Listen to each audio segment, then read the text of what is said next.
வணக்கம் நண்பர்களே. ஒவ்வொரு நாளும் ஒவ்வொரு சுவாரஸ்யமான பதிவுகளுடன் சாமுண்டி மந்திராலயம். இன்றைய பதிவுகள் நம்ம பார்க்கக்கூடிய விஷயம்னா கடன் தொகை. சாமி, எனக்கு கடன் ரொம்ப பிரச்சனையாக இருக்குது, கடன்லேருந்து மீண்டு வர முடியல, ஒவ்வொரு நாளும் ஒவ்வொரு விஷயங்களை நான் தேடி தேடி போய் கடன் ஆகிக்கிட்டே இருக்குது, வட்டி வாங்கி வட்டி கொடுக்குற மாதிரி போகுது, இந்த கடன்லேருந்து நம்ம எப்படி மீண்டுறது அப்படின்னு கேட்டிங்க அப்படின்னா, கடனுங்கிறது ஒரு வகையான கர்மா மாதிரி. 7 ஜென்மத்துக்கு கடன் இருக்குமானா இருக்கும். தாத்தா கடனில் இருந்தார், அப்பா கடனில் இருந்தார், பையன் கடனில் இருந்தார், பேரனும் கடனில் இருக்கார் அப்படிங்கிற மாதிரி போகும். கடன்கிறது ஒரு வகையான கர்மா மாதிரி தான். நம்ம சொல்லக்கூடிய பெரிய கடவுள்களே இன்றைக்கி கடனில் தான் இருக்காங்க. காரணம் என்னென்னா, அந்த கர்மாவினுடைய அடிப்படையில் தான் அந்த கடன் தீரும். அந்த கடனை தீர்க்கிறதுக்கு நம்ம என்ன செய்யணும்? நான் உழைக்கிற சாமி, எனக்கு ஒன்றுமே இல்லை, சாப்பாடு கூட இன்னும் கஷ்டத்தில் இருக்கேன், கடனே தீர மாட்டேங்குது, இதுக்கு ஏதேனும் பரிகாரம் இருக்கா? அந்த கர்ம வினையை போக்குறது எப்படி? நிறைய பேருக்கு தெரியாது. உங்களுக்கு கர்மா இருக்குங்க அப்படிம்பாங்க. கடனுக்கும் கர்மாவுக்கும் என்ன சம்மந்தம்னா, அந்த முன்னோர்கள் செய்த சில பிரச்சனையினால் இந்த கடன்கள் உங்களுக்கு பாதிப்படையும். அந்த பாதிப்படையக்கூடிய தன்மையில் என்ன ஆகும்? ஓஹோ, நமக்கு கடன் பிரச்சனை ஆயிடுச்சு, இதுலேருந்து நம்ம எப்படி மீண்டு வர, இதுலேருந்து நம்ம எப்படி தப்பிக்க, இந்த மாதம் ஓட்டிட்டோம், அடுத்த மாதத்துக்கு நம்ம எப்படி தப்பிக்க போகிறோம், அடுத்த மாதத்தில் நம்மளுடைய தன்மை எப்படி ஆகும் அப்படிங்கலாம் நிறைய பேர் இன்றைக்கி ரொம்ப சங்கடத்தில் வராங்க. என்னை வந்து சாமி கடன் அடைக்கணும், பூஜை பண்ணுங்க. நீங்கள் பூஜை பண்ணினாலும் உங்களுக்கு கடன் வந்து குறையுமானா குறையாது. அதுக்கு பூஜை பண்ணி அதுக்கு கொண்டான ஐஸ்வர்யம் கடனை தீர்க்கக்கூடிய ஒரே பூஜை ஐஸ்வர்ய பூஜை தான்.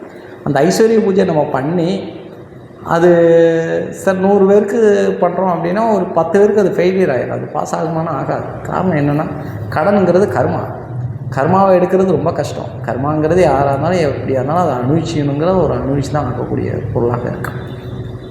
கடனை தீர்க்கிறதுக்கு கடன் தீர்க்கக்கூடிய கர்மானா என்ன?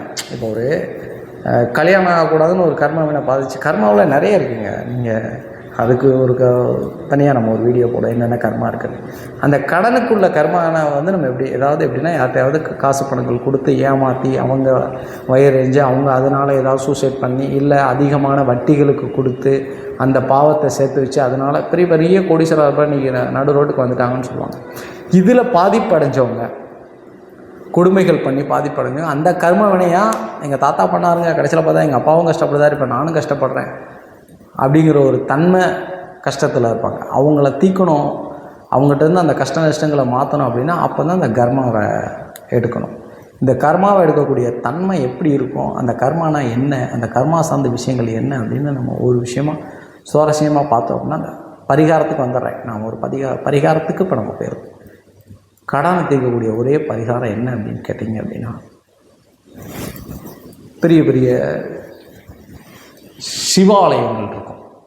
சிவன் தான் கர்மாவினுடைய பிரதான தெய்வமாக கருதப்படுது. சிவாலயத்துக்கு போங்க. சிவாலயத்துக்கு போயிட்டு லட்சுமிக்கு தீபம் ஏற்றுங்க. லட்சுமிக்கு தீபம் ஏற்றி சுக்கிர ஓரை, நல்லா புரிந்து கொள்ளுங்கள், சுக்கிர ஓரையில் லட்சுமிக்கு தீபம் ஏற்றணும். வேறு எந்த தெய்வத்துக்குமே வந்து தீபம் ஏற்றக்கூடாது. நேராக போய் சிவாலயத்தில் இருக்கக்கூடிய லட்சுமிக்கு, நல்லா புரிந்து கொள்ளுங்கள், பெருமா கோயிலில் இருக்கக்கூடிய லட்சுமிக்கு அல்ல, சிவாலயத்தில் இருக்கக்கூடிய லட்சுமிக்கு சுக்கிர ஓரையில் நீங்கள் வந்து தீபம் ஏற்றினால் உங்கள் கடன்கள் நிச்சயமாக தீரும். இது வந்து ஒரு மிக முக்கியமான ஒரு விஷயம். இது கடன் தீர்க்கிறதுக்கு உண்டான ஒரு பரிகாரம். சரி, இப்போ அந்த கர்மாவை நம்ம எப்படி போக்குறது? நல்லா புரிஞ்சுக்க. இப்போ நான் வந்து உங்கள்கிட்ட என்ன சொன்னேன், லட்சுமிக்கு தீபம் ஏற்றணும், இது ஒரு பரிகாரம். இந்த தீபத்தை ஏற்றிட்டு வெளியே வந்து திருவோடு வைத்திருக்கக்கூடிய ஒரு சாமியோ ஒரு யாசகம் வாங்குறவரை கண்டிப்பாக இருக்கணும். திருவோடு அவர்கிட்ட எனக்கு ஒரு பரிகாரம் இருக்குது, அவர்கிட்ட முதல்ல சொல்லிவிட்டு அவர்கிட்ட உங்கள் 3வது ஆள் நண்பரோ உறவுக்காரங்க எல்லாமே யாராவது அவங்கள்ட்ட ஒரு, இப்போ நீங்கள் 200, 300, 500 அவங்களுக்கு ஒரு வேளை உணவு வச்சு அவங்கள கையில் முதல்ல கொடுக்க சொல்லிவிட்டு, அவங்க கையில் இருக்கக்கூடிய யாசகம் பெற்ற சில்லறை காசு, ஐயா எண்ணாமல் ஒரு குத்தள்ளி என் மடியில் போடுங்க அப்படின்னு சொல்லணும். பிச்சை எடுத்தவர்கிட்ட பிச்சை எடுப்பது, அதை நான் பிச்சைன்னு சொல்ல விரும்பல, யாசகம் எடுத்தவர்கிட்ட யாசகம் எடுப்பது, இதுவே கர்மாவாகும். நீங்கள் உட்காந்து நிறைய பேர் தெரியாமல் இன்றைக்கி மடிப்பிச்சை எடுங்க மடிப்பிச்சை எடுங்க. எதுக்கு மடிப்பிச்சை, எந்தவாறு மடிப்பிச்சை எடுக்கணுங்கிறது இல்லை.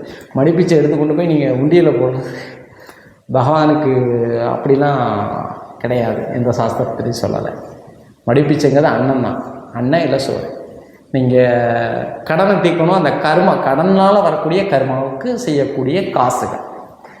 சாப்பாடு உணவு வாங்கினோன்னா அது என்னங்கிறத நான் ஒரு வீடியோ சொல்கிறேன். அப்போ என்ன பண்ணலாம், திருவோடு வச்சுருக்கணும். நல்லா புரிஞ்சுக்கணும். அவர் பை வச்சுருக்காரு, இல்லை தட்டு வச்சுருக்காரு, இல்லை அவர் கீழே வெறும் பேப்பரை மேட்டு வச்சுருக்காரு, அப்படியே அதெல்லாம் ஏற்றுக்கிட முடியாது. திருவோடு வச்சுருக்கணும். ஏன் திருவோடு வச்சுருக்கணும்? சிவபெருமானே கையில் வைத்திருந்த ஓடு இயற்கையான ஒரு மரத்தில் வரக்கூடிய திருவோடு. அந்த திருவோட்டினுடைய ஆற்றல் சிவபெருமான் கையில் இருந்தது. சிவபெருமான் கையில், நீங்கள் புராண கதை கேட்க, சிவபெருமான் கையில் இருந்த திருவோடு எப்படி கீழே விழுந்துச்சுன்னா, திருவோடு நிறையாமல் லட்சுமியினுடைய தன்மையில் லட்சுமி அதை நிறைச்சி அந்த திருவோடு கீழே விழுந்துச்சு. அப்போ பல பேர்கிட்ட உள்ள யாசகம், பிச்சாண்டி தத்துவத்தில் பிச்சை கிழுங்கள் அப்படின்னு சொல்லி சிவபெருமானே பிச்சை எடுக்க வந்திருக்காரு திருவோடு வச்சு. அது புராண கதைகள். நீங்கள் புராணத்தை எடுத்து பாருங்கள், சொல்லுவாங்க. அவருக்கு பிச்சாண்டின்னு ஒரு பேரே இருக்குது. அந்த சிவபெருமான், அது சிவாலயத்தில் இருக்கக்கூடிய அந்த யாசகர்கிட்ட போய், திருவோடு வச்சுருக்கிட்ட போய் மடியில் வச்சு, நீங்கள் முதல்ல பணம் கொடுக்கணும். இப்போ உள்ள யாசகர்லாம், முன்ன உள்ள யாசகர் கொடுப்பாங்க, இப்போ உள்ள யாசகர் கொடுப்பாங்களான்னு அது ஒரு கேள்விக்குறி. கொடுக்கறதுக்கு வாய்ப்பு இல்லை. அதனால் நீங்கள் முன்னக்கூடியே அவருக்கு தேவையானதை கொடுத்துட்டு, எனக்கு நீங்கள் இந்த பரிகாரத்துக்கு நான் அப்படின்னு அவங்கக்கிட்ட மண்டிக்கிட்டு, நீங்கள் மடியை வீட்டில் இருக்க பெண் பண்ணால் போகணும், ஆண் பண்ணக்கூடாது. இதுக்கு கர்மாவினை தீர்க்கிறதுக்கு பெண் மடியை மடி பிச்சை எடுக்கணும். அப்போ அவர் எண்ணாமல் அதில் கிடக்கக்கூடிய அரிசிகளும் சரி, சில்லறை காசு கொஞ்சம் அரிசியை வச்சுருப்பாங்க. எல்லாருமே திருவள்ளுவர் 2 அரிசியாக அதில் போட்டிருப்பாங்க, அது சாஸ்திரம்.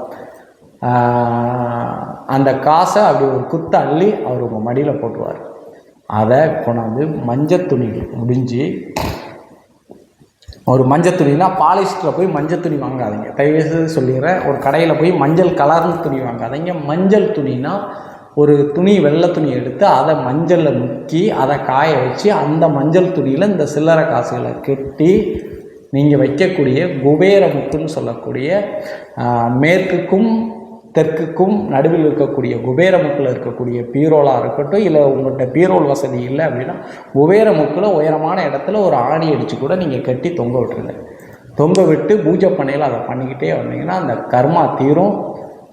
நீங்கள் யாசகம் எப்போ திருவோட்டிலேருந்து வாங்கிட்டீங்களோ அன்னைக்கே உங்களுடைய கர்மா.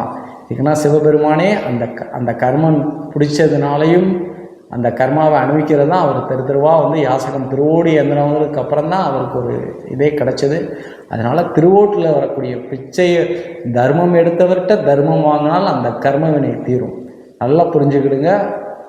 ரொம்ப நேரம் தெளிவாக சொல்கிறேன். நம்ம கடன் பிரச்சனை தீரணும்னா சிவாலயத்தில் இருக்கக்கூடிய, முதல்ல கீழே இவர்கிட்ட பேசிடுங்க, சிவாலயத்தில் இருக்கக்கூடிய லட்சுமிக்கு போய் சுக்கிர உரையில் வெள்ளிக்கிழமை 8 to 9 சுக்கிர உரம் வரும், இல்லை காலையில் 6 to 7 சுக்கிர வரும், 1 to 2 சுக்கிர வரும். 1 to 2 பெரும்பாலும் கோயில் நடைகள் இருக்காது. ஒன்று காலையில் பண்ணுங்கள், இல்லை சாயங்காலம் பண்ணுங்கள். சாயங்காலம் பண்ணுறதே மிக உத்தமமானது, இறங்கு பொழுதில் பண்ணுறது மிக நல்லது.